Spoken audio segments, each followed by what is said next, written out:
நண்பர்களுக்கு வணக்கம். நான் உங்கள் இமானுவேல் பேசுகிறேன். நேற்றைய தினம் தமிழக உட்பகுதிகளில் நிலவி வந்த அந்த அகடு தற்போது லட்சத்தீவுகள் மற்றும் அதனை ஒட்டியிருக்கக்கூடிய கடல் பரப்பில் நிலவி கொண்டிருப்பதை உங்களால் தெள்ள தெளிவாக செயற்கைக்கோள் காணொளியின் வாயிலாக பார்க்க இயலும். சென்னை மாநகர் மற்றும் அதனுடைய புறநகர் பகுதிகளில் மழை இந்நேரம் குறைந்திருக்க வேண்டும். இனி வரக்கூடிய நாட்களிலும் கனத்த மழைக்கான சாத்தியக்கூறுகள் எல்லாம் கிடையாது. 30 மற்றும் 31ஆம் தேதிகளின் வாக்கில் நம்ம லேசான மழையை எதிர்பார்க்கலாம். அதுவும் ரொம்ப சப்ஜெக்டிவான விஷயந்தான். அந்த நேரத்தில் சாதகமான அமைப்புகள் எப்படி இருக்குது அப்படிங்கிறத பொறுத்து தான் மழைக்கான சாத்தியக்கூறுகள் என்பது கூட இருக்கும்.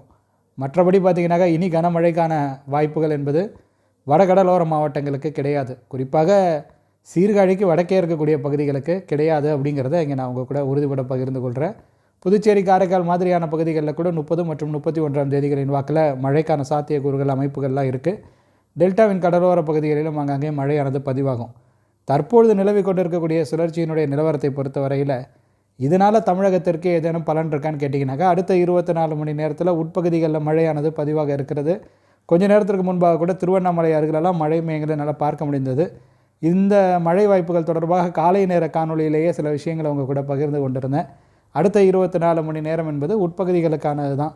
அதனால தான் நம்ம திருவண்ணாமலை மாவட்ட பகுதிகளை, அதே போல் ஈரோடு மாவட்ட பகுதிகள், சேலம் மாவட்ட பகுதிகள், கிருஷ்ணகிரி, தருமபுரி மாவட்ட பகுதிகளுக்கும் மழை சாத்தியக்கூறுகள் என்பது இருக்கிறது. திருப்பத்தூர் மாவட்டத்தில் கூட சில இடங்களில் மழையானது பதிவாகலாம். பெரம்பலூர், திருச்சி மாதிரியான மாவட்டங்களிலும் ஆங்காங்கே மழையானது பதிவாகும் அப்படிங்கிற மாதிரி நம்ம எதிர்பார்க்குறோம். மதுரை மாதிரியான தென்உள் மாவட்டங்களுக்கும் மழைக்கான சாத்தியக்கூறுகள் இருக்கிறது. தென் கடலோர மாவட்ட கடலோர பகுதிகளில் கூட சில இடங்களில் மழையானது பதிவாகலாம். ராமநாதபுரம் மாவட்ட பகுதிகள் மற்றும் தூத்துக்குடி மாவட்ட பகுதிகளுக்கும் மழை வாய்ப்புகள் என்பது இருக்கிறது. பாலக்காடு, கணவாய் பகுதிகளில் கூட லேசான மழை பதிவானது என்றால் நீங்கள் ஆச்சரியம் கொள்ள தேவை கிடையாது.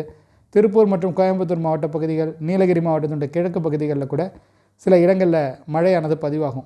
மழை வாய்ப்புகளை மட்டும் கொஞ்சம் டீட்டெயில்டாக சொல்லணும்னா கூட இப்போ நிகழ்நேரத்தில் பார்த்திங்கனாக்கா திருவண்ணாமலை மற்றும் அதன் சுற்றுவட்டார பகுதிகளில் தான், மேல்பதூர் மாதிரியான பகுதிகளில், காஞ்சி மாதிரியான பகுதிகளில், பாச்சல் மற்றும் திருவண்ணாமலை இடைப்பட்டு இருக்கக்கூடிய அந்த சாலையில், பென்னாத்தூர் மற்றும் திருவண்ணாமலை இடைப்பட்டு இருக்கக்கூடிய அந்த சாலையிலலாம் பரவலான மழை மையங்களை பார்க்க முடிகிறது. சங்கராபுரம் அருகில், கள்ளக்குறிச்சி அருகில் கூட மழை மையங்கள் இருக்குது. நீங்கள் தான் சொல்லணும் உங்களது பகுதியின் நிலவரத்தை. நிச்சயமாக பார்த்திங்கனாக்கா தருமபுரி மாவட்ட பகுதிகளிலும் மழையானது பதிவாக தான் போகுது. அதே போல் கிருஷ்ணகிரி மாவட்டத்தினுடைய சில இடங்களிலும் ஆங்காங்கே மழையானது பதிவாக தான் போகுது. திருப்பத்தூர் மாவட்டத்திலும் அடுத்து வரக்கூடிய சில மணி நேரங்களில் மழையானது பதிவாக தான் போகுது. இவை போக மேற்கோள் மாவட்டத்தின் பல்வேறு இடங்களையும் உங்கள் கூட நான் பகிர்ந்து கொண்டு இருக்கிறேன். திண்டுக்கல் மாவட்டத்தில் மழைக்கான வாய்ப்பு இருக்கான்னு கேட்டிங்கன்னா இருக்குங்க. திண்டுக்கல் மாவட்ட கிழக்கு பகுதிகளிலும் மழையானது பதிவாகலாம். சிறுமழை அடிவாரத்தை ஒட்டியிருக்கக்கூடிய இடங்களுக்கும் மழை வாய்ப்புகள் என்பது இருக்கிறது. புதுக்கோட்டை மாவட்டத்தினுடைய சில இடங்களில் கூட மழையானது அடுத்த 24 மணி நேரத்தில் பதிவாகுவதற்கான வாய்ப்புகளும் இருக்குது. நீங்கள் யாராவது நான் மேற்குறிப்பிட்டிருக்கக்கூடிய மாவட்டங்களில் உட்பகுதிகளில் வசித்து கொண்டு இருக்கக்கூடிய தோழர்களாக இருக்கிற பட்சத்தில் உங்களது பகுதியின் நிலவரத்தை மறக்காமல் எங்கள் கூட நீங்கள் கருத்துரை பகுதியின் வாயிலாக பகிர்ந்து கொள்ளுங்கள்.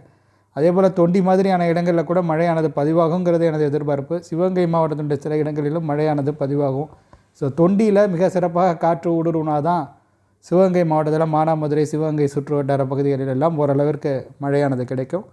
அதே போல் தான் புதுக்கோட்டை மாவட்டத்திற்கும் நேற்றைய தினமே புதுக்கோட்டை மாவட்டத்தில் சில இடங்களில் நல்ல மழை தான் பதிவாக இருக்கிறது. இவை போக தஞ்சை மாவட்டத்தினுடைய ஒரு சில இடங்களிலும் நம்ம மழையை எதிர்பார்க்கலாம். வேலூர் மாவட்டத்தில் ஆப்வியஸ்லி காலையிலேருந்தே வேலூர் மாவட்டத்தில் சில இடங்களில் மழை மையங்கள்லாம் பதிவாகி கொண்டு தான் இருந்தது. நீங்கள் பெங்களூர் மாநகர் அல்லது அதனுடைய புறநகர் பகுதிகளில் வசித்து கொண்டு இருக்கக்கூடிய தோழர்களாக இருக்கிற பட்சத்தில் சாரல், தூறல், லேசான மழை பதிவானதென்றால் நீங்கள் ஆச்சரியம் கொள்ள தேவை கிடையாது. சமவெளி பகுதிகளை பொறுத்தவரையில் பெங்களூர் மாநகரில் நான் சொல்கிறேன், உங்களுக்கு கிழக்கு திசையிலிருந்து காற்றானது வீசி கொண்டு இருக்கும். கொஞ்சம் அந்த காற்றின் வேகமானது கூடியிருக்கும். கிட்டத்தட்ட பார்த்திங்கனாக்கா அப்ராக்சிமேட்டாக 40 கிலோமீட்டர்கள் வேகத்தில் பெங்களூர் மாநகர் மற்றும் அதோடைய புறநகர் பகுதிகளிலும் காற்றின் வேகம் என்பது இருப்பதற்கான அமைப்புகள் இருக்குது.